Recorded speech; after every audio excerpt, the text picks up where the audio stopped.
Kanino kaya tong energy na to na ano na nasasagap ko? No, na parang kanina pa ako hinihintay. Na parang na-excite siya dun sa i-upload nating video, no? Parang nasasabi pa nga niya iba talaga si Madam Mama. Sige, ito'y ano ha, para sa inyo, no? Sana makarelate ulit kayo. Okay lang naman na mag-comment kayo, ha? Wala namang problema. Wala. Naalala ko lang yung mga comment. Salamat nga pala doon sa ano ha, sa inyong ano no, pag hindi pag-skip ng ads. Salamat. Malaking bagay yun ha. Malaking tulong, no? Malaking bagay, malaking tulong o malaking biyaya. Kahit ano pa doon ha. Ito po'y para sa inyo ha. Sana makarelate, no? Sino tong taong baliw na baliw sa'yo? Na all. Ilang beses ka nang nakipag-break sa kanya pero gumagawa siya ng ano ng paraan para lang makabalita sa iyo o gumagawa siya ng ibang account para lang mastok ka. At kahit may partner ka na, sinusubaybayan ka pa rin niya, no? Kahit may mga may person ka na, bagong person, no, nakailang person ka na nga eh. Pero ni-stalk ka pa rin, ano? Sino ba to, no? Parang ito yung person na parang old friend, no? Parang old person, no, na biglaan, no? Parang sa haba ng panahon na naging kayo o naging close kayo, no? Ay nagkaroon na hindi niya inaakala, no, na magkakaroon kayo ng mabigat na problema, no? Mabigat na problema. At yun yung magiging dahilan, no, para kayo'y maghiwalay. Ito yung energy na parang super sweet nyo noon nung nandyan pa tong person na to, ha. Super sweet ninyo na parang may MU, no, pero yung iba parang wala naman, ha. Pero yung iba matik talagang may relationship, ha. Sana kayo'y makarelate. Ito po'y para sa inyo. Sino tong taong baliw na baliw sa inyo? Eto na po. Salamat ng marami sa inyo, ha? Okay po. Sino ba tong taong baliw na baliw sa inyo? May Two of Wands, no? Saka si King of Pentacles. Si Devil. Bakit lumabas agad si Devil, no? Ito yung mga emosyon, no? Na parang may itinago. May itinago, hindi nagsabi ng totoo. Hindi nagsabi ng totoo, nagkunwari, ha. Ito yung mga emosyon na to, no, parang talent niyang ano talent niyang magsinungaling. Kaya ready kayo, ha, baka ito'y para sa inyo, no. At ito, no, itong person na to ay talaga namang pagkasama ka nito, no, parang casual, no, casual na masaya, casual na nagtutulungan, no, casual na may tiwala sa isa't isa, no? Ito yung mga energy na yun, no? Na parang marami ring nangyaring mga delay, no? Delay sa pangako, delay sa ano, no, sa progress, no? At ito yung ito yung mga energy na yun, no, na parang kahit magkaiba kayo, no? Magkaiba kayo ng paniniwala o palagay natin pa religion, no?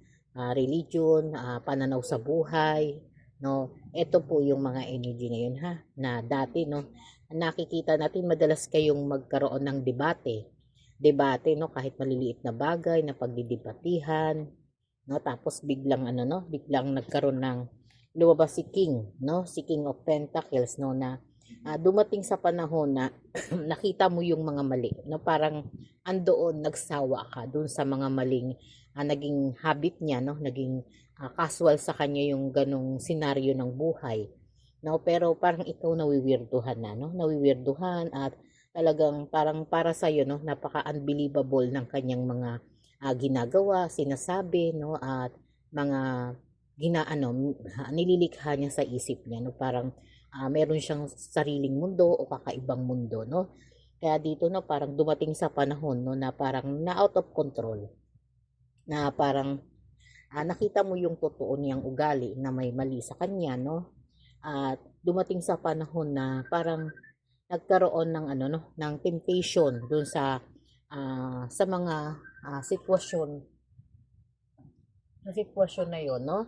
At dun sa sitwasyon na yun, talagang dumating ka sa punto na ah, parang gusto mo na, no? Gusto mo nang lumayo. No? Nakapagdesisyon ka dahil parang nasasakal ka dun sa relasyon na yun, no? O dun sa MU, no? Stage.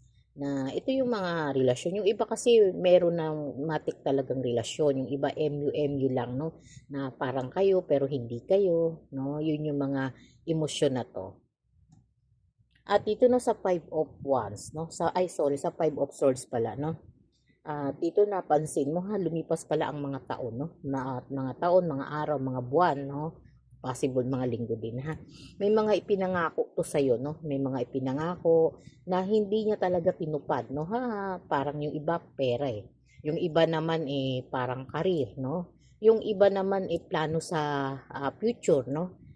Plano sa future nyo na ikaw yung kasama, pero iba pala yung sinamahan, no? Iba pala yung binigyan ng ng future, no? At yung iba naman yung inutang sa iyo, no? Parang sa iba naman ibinigay, no? Na ito ay nalaman mo, no? Kaya dumating sa panahon na talagang nakaranas ka ng betrayal sa kanya, no? At yung betrayal na yun naging mabigat, no? Kasi talagang dinamdam mo yun, no? Dinamdam at dumating pa nga sa punto na talagang halos magalit ka sa kanya ng sobra, no? Kaya dumating sa panahon na iniwan mo siya, no?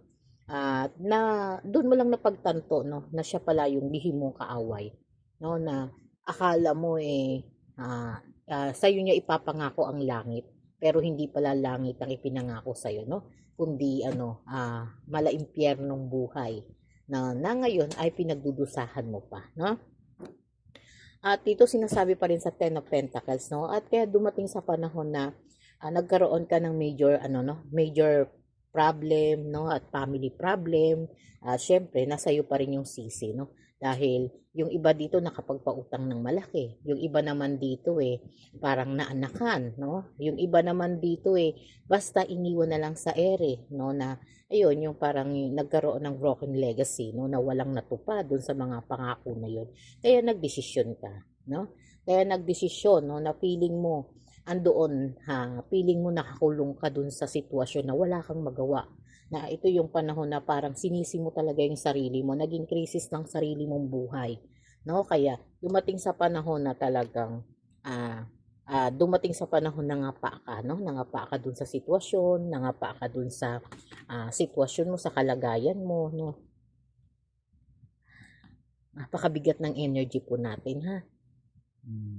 Talagang hindi maganda yung ibinigay sa'yo, no, na sitwasyon.